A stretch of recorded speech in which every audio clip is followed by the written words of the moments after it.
নমস্কার, বাংলার মন থেকে বলছি সন্ময় বন্দ্যোপাধ্যায়। সন্দেশখালি নিয়ে বিব্রত মমতা বন্দ্যোপাধ্যায়, অভিষেক বন্দ্যোপাধ্যায় শেষ পর্যন্ত যতটা নিচে নামা যায় ততটা নামছে। আমরা সন্দেশখালি নিয়ে ঠিক করেছি নিরন্তর এবার তদন্ত করব যে সন্দেশখালি নিয়ে মমতা বন্দ্যোপাধ্যায়, অভিষেক বন্দ্যোপাধ্যায়, লুঠেরার কোম্পানি আর তার সঙ্গে সেখানকার পুলিশ, সুপ্রতিম সরকার, মেহেদি হাসান, তার এসডিপিও থেকে শুরু করে আমিরুল থেকে শুরু করে সেখানকার থানার ওসি এবং তার সঙ্গে আইপ্যাক, এই মিলিত যৌথ অসভ্যতার একটা দলিল বাংলার রাজনীতিতে রেখে যাওয়া দরকার, যেটা নিয়ে চর্চা হচ্ছে না। ইতিউতি বিভিন্ন সংবাদ মাধ্যমে সন্দেশখালি নিয়ে এখনও পর্যালোচনা চলছে। TV9 একমাত্র আমি দেখছিলাম যে যথার্থভাবে সন্দেশখালি নিয়ে ইনভেস্টিগেটিভ জার্নালিজমটা করছেন। এবিপি আনন্দ কিন্তু গুটিয়ে গেছেন। এবিপি আনন্দ রেখাপাত্রদের 2000 টাকায় বিক্রি হয়েছেন বদনামটা নিয়ে ছড়িয়ে দিয়ে অভিষেক বন্দ্যোপাধ্যায় মাস্টার প্ল্যানটাকে এক্সিকিউট করে ভাইরাল ভিডিওটাকে নিয়ে সকাল থেকে রাত 7 দিন ধরে চালিয়ে সন্দেশখালির পরিস্থিতিটাকে আরও উত্তপ্ত করে এখন স্টুডিওতে বসে তারা রিপোর্টিংগুলো করছে। কিন্তু TV9 একদম অন দ্য স্পট গিয়ে সরাসরি কিন্তু রিপোর্টিংটা করছে। আমি আজকে একটা ভিডিও নিয়ে আপনাদের কাছে এলাম, যেটা অডিওটা আমরা শোনাবো। অডিওটা ভালো করে শুনুন। যেখানে TV9-এর সাংবাদিক পৌঁছে গেছেন ওই গ্রামে এবং গ্রামে গিয়ে খুঁজে বার করেছেন এমন একজন মহিলাকে, যে মহিলা অন্তরালে রয়েছেন, সামনে নেই, কেন পুলিশকে দিয়ে অত্যাচার মমতা বন্দ্যোপাধ্যায় করেছেন। ভোর 4টে, রাত 3টের সময় মহিলাদের বাড়িতে গিয়ে তাকে আক্রমণ করে তাকে ধরে নিয়ে চলে যাচ্ছেন এবং সন্দেশখালিতে গিয়ে একটার পর একটা ফলস কেস দিচ্ছেন। সে ভদ্রমহিলা বলছেন যে ধরুন যারা নির্যাতিতা তাদের বাড়িতে তৃণমূল কংগ্রেস নেতারা যাচ্ছেন, গিয়ে বিভিন্ন ধরনের টাকা, টোপ, পয়সা করির লোভ দেখাচ্ছে যে আপনি অভিযোগটা উইথড্র করুন, বলুন যে অমুক লোক আমাকে দিয়ে ফলস অভিযোগটা করিয়েছেন। ভাবতে পারেন মাস্টার প্ল্যানটা কি মারাত্মক, যে একজন নির্যাতিতা ভদ্রমহিলা তার পরিবারকে গিয়ে 5 লাখ, 3 লাখ, 10 লাখ অফার করে বলছে এই টাকাটা আমরা দিচ্ছি, তোমরা বলো যে যারা তোমাদের দিয়ে অভিযোগটা করিয়েছিল সে অভিযোগটা ফলস। চিন্তা করে দেখুন, আসলে টাকার তো তৃণমূল কংগ্রেসের অভাব নেই। মমতা অভিষেক এমন টাকা তুলেছেন বাংলা থেকে, টাকার কোনো অসুবিধা নেই, ফলে 5 লাখ, 10 লাখ, 20 লাখ ছড়ানোর কোনো অসুবিধা নেই। সেই টাকাটা দিয়ে এবার সেই ভদ্রমহিলাকে বলছেন যে এবার তোমার শাশুড়ি বা তোমার বৌমাকে বলো যে তোমাকে দিয়ে যারা আন্দোলন করেছেন তারা অভিযোগটা ফলস দিয়েছিলেন। এবং শেষ পর্যন্ত কেউ সেই টোপ গিলছেন, কেউ সেই টোপ গিলছেন না। এবং যিনি যাকেই অফার দেওয়া হয়েছে তিনি টেলিফোনে আরেকজনকে বলছেন, সেই অডিওটাও যে ভদ্রমহিলা TV9-এর কাছে মুখ খুলেছেন তাদের কাছে চলে এসেছে। অর্থাৎ স্টিং অপারেশন এখন কাউন্টার হয়ে যাচ্ছে, অটোমেটিক হয়ে যাচ্ছে, অন্য কিছু না। তারা ফোনে রেকর্ডটা করে রাখছেন ওই যারা অত্যাচারিতা মহিলা যারা অত্যাচারিত হয়েছেন, তারা যখন আরেকজন সতীর্থ যারা আন্দোলন করছেন তাদের কাছে টেলিফোনে মুখটা খুলছেন এবং সেই মুখটা যখন খুলছেন তখন সেটাকে অডিও রেকর্ডিং হয়ে যাচ্ছে এবং সেই অডিও রেকর্ডিংটা শেষ পর্যন্ত তাদের হাতে থেকে যাচ্ছে। অর্থাৎ এরপরে কাউন্টার ন্যারেটিভটা কিন্তু তৈরি হয়ে যাবে। কিন্তু প্রশ্নটা হলো, সন্দেশখালি মহিলাদের ওপর অত্যাচার করার পরও একজন রাজ্যের মহিলা মুখ্যমন্ত্রীও কিভাবে এই নির্লজ্জ শয়তানির প্লট সাজাতে পারেন বলুন তো। আমি আজকের এই প্রতিবেদনের টুকরো টুকরো অডিও এবং ভিডিও আপনাদের শোনাবো। প্রথম যে অডিওটা শোনাবো সেটা হচ্ছে TV9-এর সাংবাদিক যখন গ্রামে গেছেন এবং অন্তরালে থাকা একজন ভদ্রমহিলা মুখ খুলে বলছেন যে টোপ দেওয়া হচ্ছে 2 লাখ 3 লাখ। যে ভদ্রমহিলার কাছে TV9 গেছে বলছেন আমাকে 10 লক্ষ টাকার টোপ দেওয়া হয়েছিল এবং তারপরেও তিনি কিন্তু মাথা নত করেননি, না করে লড়াইটা চালিয়ে যাচ্ছেন।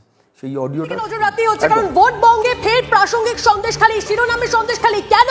কারণ কিছু বিস্ফোরক বক্তব্য এসে পৌঁছেছে বিগ বলে। আপনাদেরকে কিছু ইনফরমেশন দিই। TV9 বাংলায় বিস্ফোরক সন্দেশখালির পাত্রপাড়ার নির্যাতিতা, এই খবরে আমরা নজর রাখবো। সন্দেশখালির পাত্রপাড়ার নির্যাতিতা কি অভিযোগ করছেন?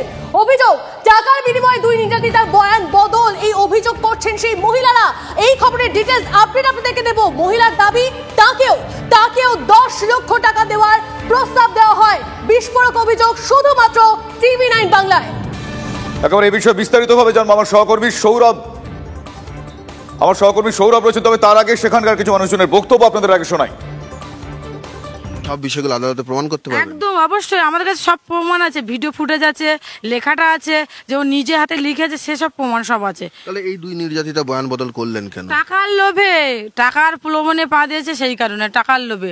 টাকা 10-20 হাজার টাকা দেবে বলেছে, সেই লোভে ওরা এইসব করছে। ও আমাদের কাছে ফোন করে বলেছে যে ওরা টাকা দেবে বলছে, সে রেকর্ডটাও আছে।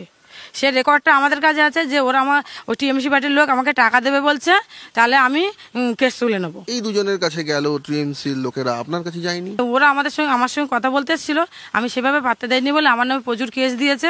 আজকের আমি ঘর ছাড়া ওদের কারণেই। ওদেরকে আমি কত টাকার প্রলোভন দেখানো ছিল? 10 লক্ষ টাকা। 10 লক্ষ টাকায় সারা জীবন চলে যায়। টাকা হচ্ছে হাতের ময়লা, এক্ষুনি মনে করলে 10 লক্ষ টাকা শেষ হয়ে যাবে, কিন্তু অন্যায়ের পথে নেবো কেন? আমি সৎ পথে দাঁড়িয়ে নিজে রোজগার করে নেব। আপনি এখন আত্মগোপন করে আছেন, কেন আছেন? আজকের ওরা যে কেস দিয়েছে পুলিশ অ্যারেস্ট করার জন্য প্রচুর পরিমাণে আমাকে খুঁজছে, যার কারণে আমি আত্মগোপন করেছি। আমাকে পেলে হয়তো মেরেও দিতে পারি। আজকে যে বাইকটা দিচ্ছি কালকে হয়তো দেখা হলো আমি মারাও যেতে পারি। তারা আপনাদের উপর চাপ দিচ্ছে, অভিযোগ টিএমসি পার্টির লোক। টিএমসি পার্টির তারা দিলীপ মল্লিক থেকে পিকাই থেকে সৈকত থেকে শুরু করে এরা সবাই। পিকাই দাস তো আপনাদের সঙ্গেই ছিলেন আন্দোলনে? সঙ্গে ছিল, টাকার লোভে ও ঘুরে গেছে। ওর বউ, ও ভাবছিল ওর বউ হয়তো এমপি হবে, সেই কারণে রেখাপাত্র হয়েছে বলে ও ভুলভাল বুঝিয়ে ভুলভাল কাজকর্ম করে ও ওদের দিকে চলে গেছে। পাত্র প্রার্থী না হলে এত কিছু হতো না। না, এত কিছু হতো না। ওরা এই হিংসায় জ্বলছে যে ও একটা মূর্খ হয়ে যদি প্রার্থী হয় তাহলে আমরা এতদিন। আপনারা জানেন এর মধ্যে মাম্পি দাসকে গ্রেফতার করেছে পুলিশকে তো লেলিয়ে দিয়েছে। এখন আমি বলছি এটা এটা এটা ইমিডিয়েটলি যদি সিবিআইয়ের হাতে তদন্ত রয়েছে, সিবিআইয়ের ইমিডিয়েটলি মেহেদি হাসান, আমিরুল এসডিপিও এবং অবশ্যই সুপ্রতিম সরকার এডিজি দক্ষিণবঙ্গ, যারা এই অপারেশনসটা চালাচ্ছেন, এই নোংরামিটা করছেন ওখানে, তাদের ইমিডিয়েটলি ডেকে পাঠানো দরকার। প্রয়োজন হলে তাদের কাস্টাডিতে নেওয়া দরকার সিবিআইয়ের, যে তারা এই কনস্পিরেসির কতটা পার্ট। আপনারা শুনলেন, আমি অডিওটা আপনাদের কাছে শোনালাম যে ভদ্রমহিলার সমস্ত ঘটনাটা বলছেন, কীভাবে তৃণমূল নেতারা আসছেন, টাকা অফার করছেন, কেউ গিলছেন না, যিনি গিলে ফেলছেন তিনি উইথড্র করছেন, সেই উইথড্রর ভিত্তিতে আবার মাম্পি দাস গ্রেফতার হয়ে যাচ্ছে। কতটা নোংরামি করতে পারে মমতা অভিষেক এই প্রাইভেট লিমিটেড কোম্পানি, সেই তথ্যটা আমি আজকে আপনাদের কাছে পেশ করলাম। কিন্তু এই মুহূর্তে দাঁড়িয়ে যখন এই পরিস্থিতি আমার খালি বারবার মনে হচ্ছিল, এই যে সন্দেশখালীর অত্যাচারিত মহিলারা যারা রাতের পর রাত জাগছেন শুধু পুলিশের এই নোংরামিটাকে আটকানোর জন্য, ঝাঁটা হাতে লাঠি হাতে, তাঁদের পাশে তো বিরোধী দলে দাঁড়ানো দরকার।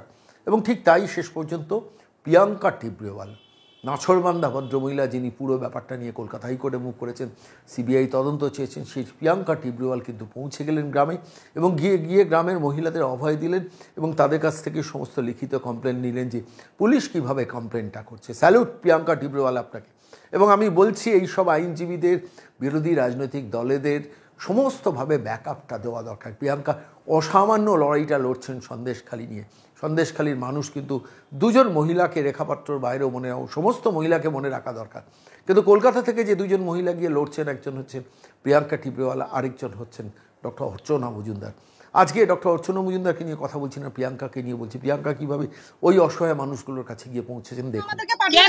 কেন মুখ্যমন্ত্রীকে সন্দেশখালীতে দেখা যায়নি, এটাই প্রশ্ন আছে। এখন তো দিদি আমাদের সামনেই উত্তম সবাইকে দিদি ব্যস্ত হচ্ছে, পুলিশ কিছু করেনি। উত্তম সাজ আছে পুলিশ পার্টি অফিসে বসে পার্টি করে ওনাদের কিন্তু মার খেতে বলে গেছেন, পুলিশ দিয়ে ওনারা অত্যাচার করেছে। দিদি তো আমাদের উপরে অত্যাচার করছে, দিনটা বাড়িতে থাকতে দিচ্ছে না, যেখানে আমরা ছুটে বেড়াচ্ছি। ম্যাক্সিমাম এফিডেভিটে ডাক্তার সিরাজ, ডাক্তার সিরাজ না, ওনাকে ধরবে না, ওনাকে ধরবে না। ওই ডাক্তার সিরাজের নাম ম্যাক্সিমাম এফিডেভিটে আছে। আজ অব্দি পুলিশ তাকে তো হাত লাগাতে পারেনি। ঠিক আছে, ভালো মানুষকে ধরবে, কেন যত কিছু পালাচ্ছে পাড়ায় পিকাই এখন সবাইকে এখন রীতিমতো না বাইরে আছে বলে আমাদেরকে খুব তোমাদের ভয় পাওয়ার কোনো দরকার নেই। আমি বলে দিচ্ছি, আগেও বলেছিলাম, আমি আছি, লড়াইটা আমি লড়াই দেখাবো। কারণ আমরা 1 ইঞ্চি পিছনে কেউ হবে না, 1 ইঞ্চি কেউ আমরা করবে না। মিথ্যাবাদী না বলে প্রত্যেকটা রাজ্যে আমরা ঘুরে বেড়াচ্ছি আমাদের এই কথা নিয়ে যে আমরা মিথ্যাবাদী না। দিদি আমাদের মিথ্যাবাদী বারবার বলেছে, আমরা এইটা নিয়ে যাচ্ছি। আর ওনারা বলছে আমরা টাকার বিনিময়ে এসব করছি, কারণ টাকা মানুষ খাটলে রোজগার করতে পারে। ওই 2000 টাকার বিনিময়ে আমরা এইসব কাজ করছি না। আমরা বারবার করে এইটাই প্রতিবাদ করছি। দিদি বারবার বলছে আমরা 2000 টাকা দিয়ে ওনারা বিক্রি করতে চাই। 2000 টাকা ওনারা এসে টিএমসির নেতারা এসে আমাদেরকে লাখ লাখ টাকার ইয়ে দেখাচ্ছে, বলছে আপনাদের লাখ লাখ টাকা দেবো, আপনারা গিয়ে আমাদের ইজ্জতের দাম মুখ্যমন্ত্রী 2000 টাকার সঙ্গে তুলনা করছে। এখানে যারা আছেন তাদের মধ্যে কি এফআইআর করেছেন নাকি মানে মৌখিক? আরে এদের এফআইআর কে নিবে? এদের এফআইআর কে নিবে? থানায় ঢুকতে দেয় না, এতগুলো ব্যারিকেড লাগিয়ে রেখেছে, এরা কি করে এফআইআর করবে? দিদি আজকে কথা বলছি, আমি একদম পরিষ্কার বলছি, এখানের এই পুরো মামলার জাস্টিস সিবিআই করছে। ঠিক আছে, তোমাদের পুলিশের মুখ দেখা দরকার নেই। আমি এখনই বলছি, তোমাদের কাছে অভিযোগ দাও, সমস্ত অভিযোগ সিবিআই এর কাছে যাবে, এফআইআর দর্জ করবে সিবিআই। সন্দেশখালী যে গলার কাঁটা, সন্দেশখালীতে শেখ শাহজাহানের ইতিমধ্যে 260 কোটি টাকা উদ্ধার করে ফেলেছে ইডি, আইডেন্টিফাই করে ফেলেছে। এবং আমার ধারণা 26,000 কোটি টাকার ব্যবসা, এবং সন্দেশখালীর শেখ শাহজাহানের ব্যবসার সঙ্গে ভাইপোর ব্যবসার লিঙ্ক আছে। এটা কিন্তু আমি বিভিন্ন সূত্র ধরে খবরটা পেয়েছি, এবং সেই জন্যই বোধহয় শেখ শাহজাহানকে বাঁচানোর এই ডেসপারেশন। কিন্তু যখন মহিলাদের ওপর অত্যাচার হয়, একজন মহিলা মুখ্যমন্ত্রী কী করে তাকে প্রোটেকশন দেন, এই প্রশ্নের উত্তরটা কিন্তু কিছুতেই আমি পাই না। আজকে আপনাদের কাছে একটা ছোট্ট ভিডিও দেখাবো, যেখানে রেখা পাত্র চলে গেছেন, যে ভদ্রমহিলাকে ধরে নিয়ে গেছেন সেই ভদ্রমহিলার বাড়িতে পৌঁছে গেছেন। সেখানে অন্যান্য মহিলারা জড়ো হয়েছেন। রেখা পাত্র কী বলছেন একজন মানে আইবুড়ো মেয়ে তার জামা পর্যন্ত ছিঁড়ে দিয়েছে, ভাবতে পারেন? নয় পুলিশ, নয় তৃণমূল। আমি বলছি মমতা বন্দ্যোপাধ্যায়ের রাজত্ব কোন স্তরে নেমেছে, এটা তার একটা প্রমাণ। আমি সেই টুকরো ভিডিওটা আপনাদের দেখাবো, যেখানে ভদ্রমহিলা বলছেন একজন আইবুড়ো মেয়ের জামা পর্যন্ত ছেড়ে দিয়েছে, সে পুলিশ হোক বা তৃণমূল কংগ্রেস নেতারা হোক। রেখা পাত্রর কাছে ভদ্রমহিলা বলছেন কী অবস্থায় সন্দেশখালীকে রেখেছেন মমতা অভিষেক এই প্রাইভেট লিমিটেড কোম্পানি। একবার শুনুন তার মুখে।